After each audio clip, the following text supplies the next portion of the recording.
Hi, everybody. Welcome to the Steelers Nation Unite Weekly Huddle presented by Hyundai. I'm Missy Matthews, joined today by our general manager, Kevin Colbert. Kevin, I know you're busy. Thanks for taking some time out today for our fans.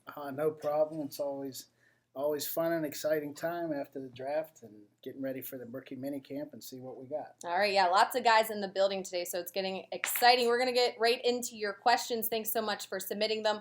The first one is from Jason in Arkansas. Kevin, he said, what is the main focus from the scouts and from your department now that the draft is over?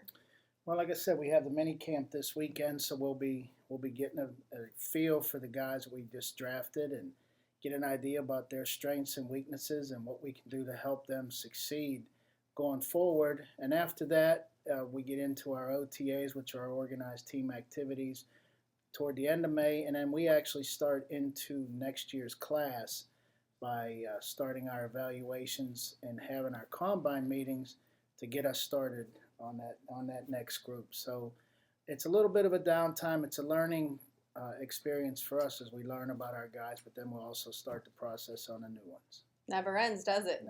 Never. All right. Our next question is from Muhammad. He said, in your opinion, do you see Artie Burns as a starting corner for Game 1 at the Redskins? Well, we never say that a guy will start at any given point in the season because we don't know. And we don't know his readiness to be able to compete to help us win. And that's really only he can answer that question in time. And as we learn about Artie from the OTAs, from the rookie mini camp, from the regular mini camp, and into training camp, we'll have a better idea whether Artie can or can't function as a starter. Right now, he has the talent, but he also has to have the readiness, and we can only wait and see if that develops. All right, stay tuned for that one. Our next question is from Jeff. He said, how do you differentiate drafting for need versus drafting best player available throughout the draft? Well, we always say need is really a bad word in our room. We like to talk about wants instead of needs. Because if you draft on need, then you're going to over-evaluate based on that need, and we never want to do that. We want to evaluate the field as true as it can be, and then we will take players based on who can help us win the most. And again, if two players are close and one's graded higher and one's graded lower, if the player lower is close to the one higher and he is a player of want, then we'll take him instead. This next question is from Jordan. What's the hardest part about being in the draft room on draft day? Really, on draft day, it's not very hard at all because the work is done, the board is set, and it's really just a time and a patience issue where we just have to wait, especially in a round when we don't have a pick, and we went just like this year, we went from 4 to 6, and it seemed like forever, and you felt helpless because we weren't able to pick a player. But really, it's just being patient and let the process play out, and it just takes time, and you have to be respectful of that time. You want it to go faster. Commercials are probably the most aggravating part of the day, but that's all part of the show, and we understand that.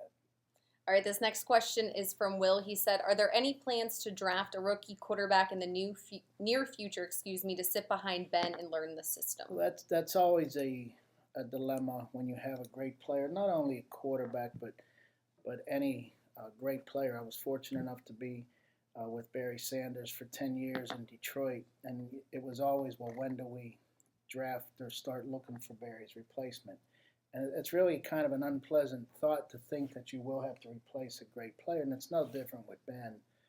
We don't know how many years he has left. We think he's just now moving in on what could be his prime seasons based on he's healthy, he still has his talents, plus he has all that experience. So you never want to plan for that. Eventually it will, but it'll make sense when we do it. And I can't put a timetable on it other than to say it'll show itself to us at some point, be it through Ben's talents or what's available to us at that time. All right, this next question is from Steelers fan in Cali. What or who has meant the most to you in your career in football? Boy, there's so many people that have formed or helped form, my background in this great sport. I had several family members, uncles, brothers who played, my high school coach, Ron Hughes, who got me started in the business. You go right through to having to work with Coach Shula down in Miami, or Coach Fonts, or Coach Ross in Detroit, and of course coming here and working under the Rooney family, and learning from them, and having a relationship with Coach Cower and Coach Tomlin. There's been so many people, it's really hard to pinpoint one. But, you just recognize that you're very fortunate to have so many experiences, and now you just try to give those experiences back. Very cool. This next one, let's see, is from Wendy. She said, how special is it that you were from Pittsburgh and the general manager of the Steelers? Could you have ever imagined that when you were a kid? Pittsburgh Steelers for life, go Steelers, she says.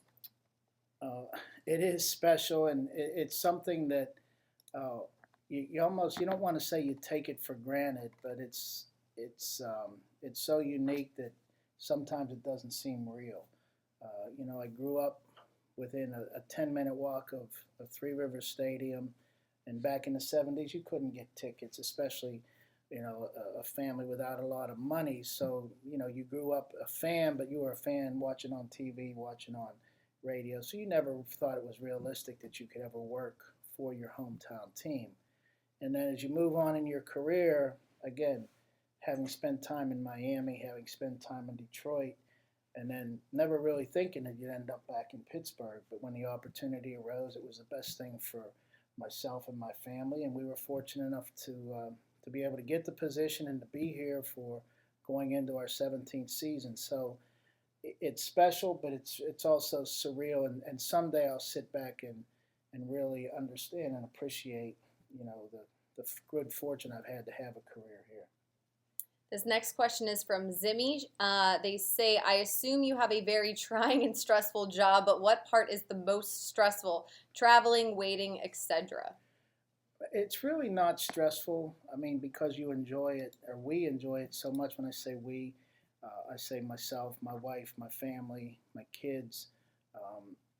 It's really not a job. It's a passion, and it's something that, going back to an earlier question about who helped you in this whole process, it's a big part of what you do, and you don't think about it as work. So I don't think of it as stressful. Stressful's losing your job or making ends meet and trying to go day to day. Well, fortunately, we're not in that situation, so I don't really relate it to stress.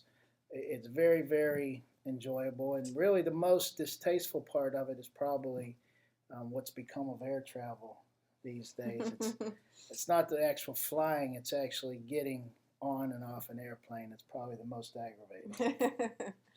This next question is from Randy. He says, how much do the players rely on the Steelers organization for staying in shape, or do they have to do that on their own during the off season? Well, with the new collective bargaining agreement, our hands are tied in the off season as to when we can actually be with the players in an instruction type of role. So once the season ends, until just recently in mid-April, we cannot we can be with the players, but we can't have them in meetings. We can't supervise their weight sessions. So you give them plans that they can work on their own. They can use the facility. You just can't supervise it. Now we're moving into a part where we can be involved in gradually building up our involvement with them as they begin to prepare for the rookie camps. This next question is from Rob in Houston. He says, after losing Steve McClendon, how do you feel about our defensive line depth, and did that figure into any draft day decisions? Well, we signed Ricardo Matthews back during free agency, a veteran, most recently with the San Diego Chargers, and that helped. And we thought that we would be able to draft a defensive lineman, be it an end or a tackle, because this draft was very deep in those two positions. So fortunately, a young man like Javon Hargrave was available to us in the third round, and we picked him, and we hope that he'll have the tools and the talents that we think he has, and he can be a productive player for us this year. All right, we just want to let the fans know our keyword for today is scout, in honor of Kevin being on today's weekly huddle. Back to some more questions before we have to let Kevin go. This one is from George. He said, what can we expect about our defense against tight ends this year, since tight ends are evolving as a bigger and stronger wide receiver these days? Boy, the tight end has really become an issue in coverage, and it's become an issue because of the safety factor in the game. The tight ends are going to be bigger than most of our defenders in the secondary, so you have an obvious mismatch. And in the old days, you used to be able to bang the ball loose, for lack of a better term. And again, the player safety initiative, which is very important, has outlawed most of those types of hits. So the ability to cover a tight end is really a challenge, because even if you have a big safety at 6'1" or 6'2", a lot of times he's 3 inches shorter and maybe 30, 40 pounds lighter than the guy's trying to cover. So a guy with as much size and as much talent and as much strength is what you look for to be able to offset that. And there'll still be a disadvantage, but not as much as a smaller corner or a slower linebacker trying to cover the tight ends. All right, our next question is from Steve Lloyd. He said, Mr. Colbert, first, I want to thank you for creating a team that seems to be competitive each year.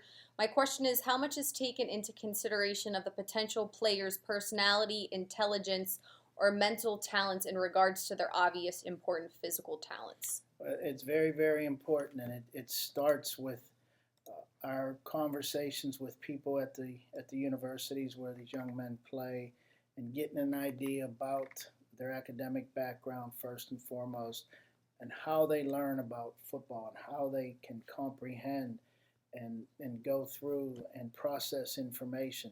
And it's a learning process, but it's very, very important, because our game is very demanding from a mental standpoint, and it's not an easy game to play.